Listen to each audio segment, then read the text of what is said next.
Ikaw, katog lang mo kung ikaboy, ang iyong nakunin nyo ay ilang taon mo bago. Hindi makadistutuman mo sa inyong tapat, nood grupong na to. Sleeping with the Lord. Maigsuon, nihatag ang atong Arkanong Bispo o plenarya indulhensya sa mong bisita sa mga religious activity dinhi sa atong parokya.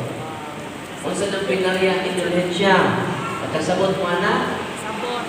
Pitok-pitok na yung mata. Nasabot rin.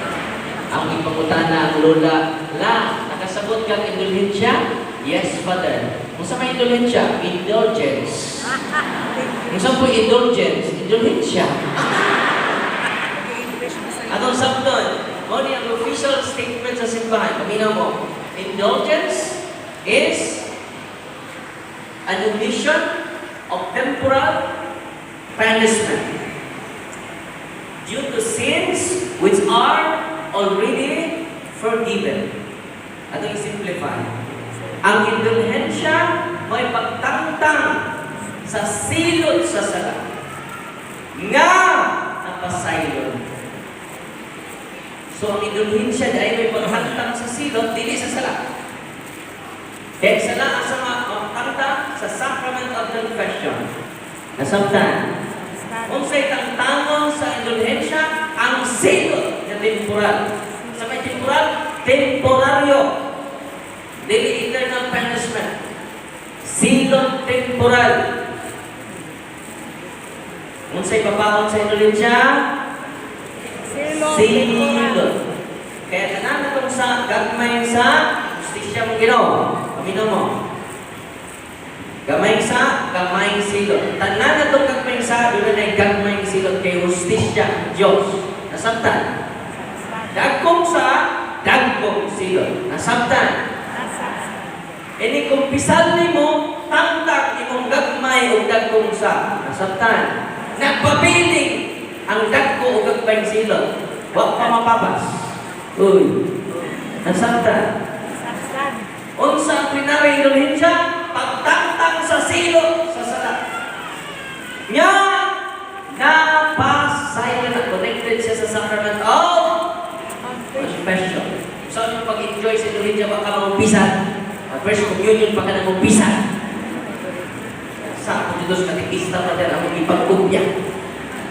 Kaya iya mag-ibutang dito sa nakpord, ako mag-ibutang ka na. Pero uyas katikista, ipasakit na sa mga nagkaroon! Doon ay duha ng klase ang indulhensya. Two kinds of indulgence. Pila? Unang, partial indulgence. Ikaduha, plenary indulgence. Di ba nakadulog mo sa mga nominahan? Nya, kung imo ning nominamon, doon ay 500 years ang imong plenary indulhensya sa purgatorio. Masama to? Gitangtang na sa simbahan. Ang right word na gamiton na ito dito 500 years sa purgatorio maling kawasta. 100 years wala na. Gitangtang na sa doctrine of faith. Sa Congregation of Doctrine of Faith, mga 1980s kalimut ko sa specific nga tuig sa Vatican. Kung sa right word na to, hindi na ito 500 years sa purgatorio. Kundi partial and plenary indulgence. Wala itong 500 years. 100 years. Kung sa official statement si Mahan? Partial o plenary indulgence.